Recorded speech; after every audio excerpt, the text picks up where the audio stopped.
আসসালামু আলাইকুম। এই রমাজান মাসে আমি আপনাদের এমন একটি গল্প তুলে ধরব যে গল্পের মাধ্যমে আমার আপনার জীবন পরিবর্তন আসবেই ইনশাআল্লাহ।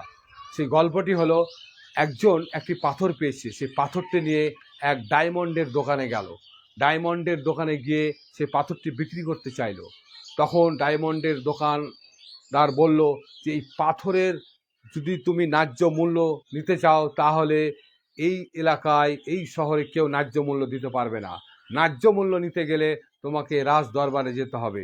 তখন সেই পাথর বিক্রেতা রাজপ্রাসাদে গেল। রাজপ্রাসাদে গিয়ে রাজার কাছে প্রস্তাব রাখলো যে আমি এই পাথরটি বিক্রি করতে চাই। তখন রাজা এই পাথর দেখে মুগ্ধ হয়ে গেল। তখন রাজা সিদ্ধান্ত নিল যে আমার এই রাজার রাজপ্রাসাদের সমস্ত জিনিসের বিনিময় হলেও আমি এই পাথরটি কিনতে চাই।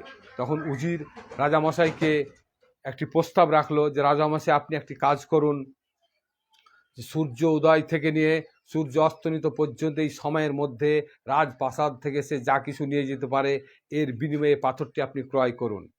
তখন রাজামশাই সেই পাথর বিক্রেতাকে প্রস্তাব রাখলো, হে পাথর বিক্রেতা, তুমি এক কাজ করো, আগামীকাল সূর্য উদিত থেকে নিয়ে সূর্য অস্তমিত পর্যন্ত তুমি যা কিছু পারো ধনসম্পদ এই রাজপ্রাসাদ থেকে তুমি নিয়ে যাবা তোমার, এবং এই সময়ের বিনিময়ে এবং ধনসম্পদের বিনিময়ে তোমাকে পাথরটা আমাকে দিতে হবে।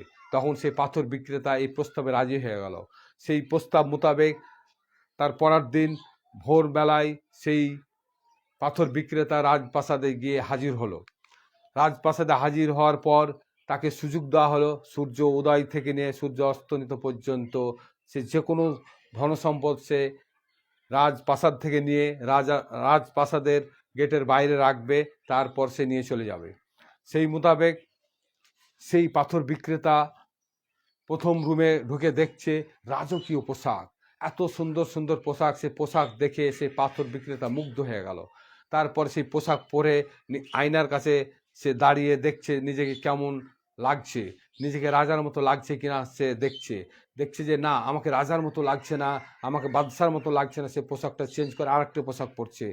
এইভাবে একটা পরছে, একটা চেঞ্জ করছে, এইভাবে একের পর এক নিচ্ছে, খুলে রাখছে। তারপর শেষ পর্যন্ত কয়েক ঘন্টা সে অতিক্রম করার পর সে নিজেকে পারফর্ম মনে করছে যে না, এবার আমাকে রাজার মতো লাগছে।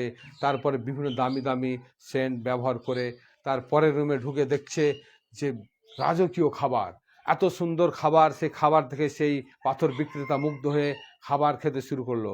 খাবার খেতে খেতে সে পেট পুরে খাবার খেলো। তারপর তার একটা ঘুম ঘুম ভাব অনুভব করলো। তারপরে রুমে যে দেখছে যে বিলাসবহুল একটি আরাম করার জায়গা। সেই বিলাসবহুল রুমে সে ঘুমিয়ে পড়ল। সে এমন ঘুমে আচ্ছাদিত হলো যে ঘুমের ফলে সন্ধ্যা হতে এলো, অথচ সে জাগতে পারল না। তখন যখন সূর্য অস্তমিত হলো তখন রাজার লোকজন সেই পাথর বিক্রেতার কাছে এসে বলল যে আপনি এখন উঠে পড়ুন, আপনার সময় শেষ হয়ে গেছে।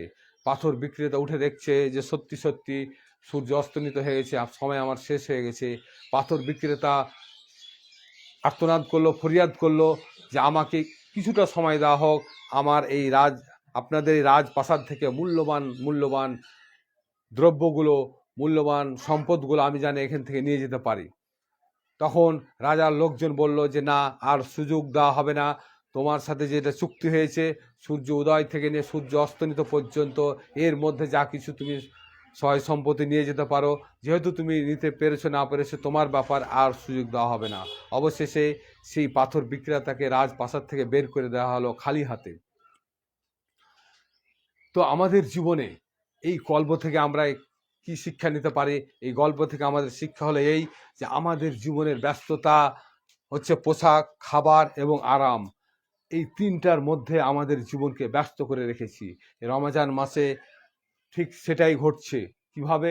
আল্লাহর নবী সাল্লাল্লাহু আলাইহি সাল্লাম বলছেন, যেখানে আল্লাহ নবী সাল্লাল্লাহু আলাইহি সাল্লাম যেটা বুঝাতে চেয়েছেন সেটা হচ্ছে রাগেমা আনফু রাজুলিন দাখালা আলাইহি রমাজানো সুম্মান সালাখা কাবলা আইয়ুগফারা লাহু। আল্লাহ নবী সাল্লাল্লাহু আলাইহি সাল্লাম বলছেন, রাগেমা আনফু রাজুলিন, ওই ব্যক্তি ধ্বংস হোক যে ব্যক্তি দাখাল আলাইহি রমাজানও, যে রমজান মাস পেল, কিন্তু রমজান মাস পর পর কী করলো সে, সুম্মান সালাখা কাবলা, সে রমজান মাস অতিক্রমও করলো। তাহলে ঘাটতিটা কোথায়? আইয়ুগ ফারালাহু, সে নিজেকে আল্লাহর কাছে মাগফিরাত অর্থাৎ নিজেকে আল্লাহর কাছে পাপ মুক্ত করতে পারলো না। অর্থাৎ এই হাদিস দ্বারা এটাই স্পষ্ট বোঝানো যাচ্ছে যে ওই ব্যক্তি জন্য আল্লাহর নবী সাল্লাল্লাহু আলাইহি সাল্লাম ধ্বংস কামনা করছেন, যে রমজান মাস পেল, তারপর আজ নয় কাল নয় করে রমজান মাস অতিক্রম হয়ে গেল, অথচ নিজের পাপ আল্লাহর কাছে ক্ষমা করিয়ে নিতে পারলো না। সেই ব্যক্তি হচ্ছে ধ্বংসপ্রাপ্ত ব্যক্তি। এই বদদুয়া আল্লাহর নবী সাল্লাল্লাহু আলাইহি সাল্লাম করেছেন। তাহলে আমাদের উচিত যে রমজান মাস পেয়ে আমরা আজ নয় কাল নয় করে, আজ হয়তো একটা কাজে ব্যস্ত আছি, কাল থেকেই আমি ইবাদতে যথাযথভাবে পালন করব, এই ধরনের মানসিকতায় আমরা দিনের পর দিন আমরা সময়কে অতিক্রম করে নিচ্ছি। অতিক্রম করতে করতে রমজান মাস শেষ হয়ে গেল, অথচ নিজেকে আল্লাহর দরবারে যথাযথভাবে উপস্থাপন করতে পারলাম না, নিজের পাপ আমি ক্ষমা করিয়ে নিতে পারলাম না। তাই আল্লাহ তাআলা অন্যত্র বলছেন, আল্লাযী খালাকাল মাউতা ওয়াল হায়াতা লিয়াবলুয়াকুম আইয়ুকুম আহসানু আমালান। আল্লাহ তাআলা বলছেন যে আল্লাযী খালাকাল মাউতা ওয়াল হায়াতা, আমি মানুষকে জীবন এবং মৃত্যু দান করেছি। কেন দান করেছি? এই জন্য দান করেছি, লিয়াবলুয়াকুম, পরীক্ষার জন্যে, আইয়ুকুম আহসানু আমালান, যে কে তোমাদের মধ্যে আমলের শ্রেষ্ঠত্ব লাভ করে। অর্থাৎ জীবন মৃত্যু আল্লাহ আমাদেরকে দিয়েছেন। এই জীবন মৃত্যুর মধ্যে যে সময়, এই সময়ের মধ্যে আমাদের আল্লাহ তাআলা পরীক্ষা নিতে চান। সেই পরীক্ষাটা হলো যে আমাদের মধ্যে কে আমলের শ্রেষ্ঠত্ব লাভ করছে, কে আমলগুলো যথাযথভাবে করছে, এটাই হচ্ছে আল্লাহর পরীক্ষা। এই জীবন মৃত্যুর মধ্যে এটা একটা বিশাল সময়। এই সময়ের মধ্যে আল্লাহ তাআলা আমাদের পরীক্ষা নিতে চায় যে এই জীবনের খেলাতে আমরা কে সফল হচ্ছি, কে বিফল হচ্ছি। এটাই হচ্ছে আমাদের আজকের পরীক্ষা বা বর্তমান পরীক্ষা। তাই আমাদের সবাইকে সচেতন হওয়া উচিত যে এই রমজান মাসে